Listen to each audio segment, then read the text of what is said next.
મિત્રો, આજે તારીખ 31/8/2024 પ્રતાપભાઈ ધોલેતરની વાડીએ છીએ આપણે.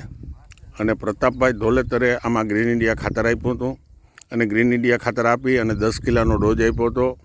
ડોઝ આપી અને એનો કપાસ સૌરાષ્ટ્રમાં મોટાભાગના કપાસો ડેમેજ થઈ ગયા છે અને જવાની સ્થિતિમાં છે.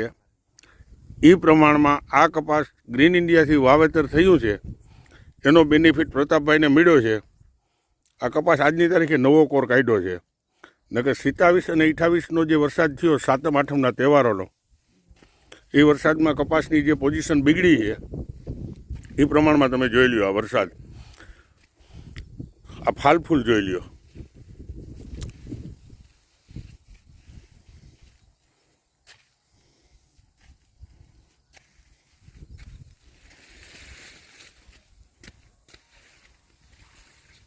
આ ગ્રીન ઇન્ડિયા ખાતરની તાકાત છે.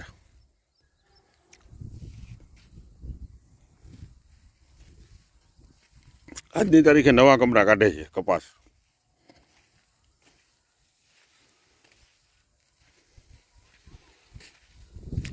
સૌરાષ્ટ્રના મોટા ભાગના કપાસો ખતમ થઈ ગયા છે, છતાં ગ્રીન ઇન્ડિયાનો બેનિફિટ આવડો મોટો મળ્યો છે.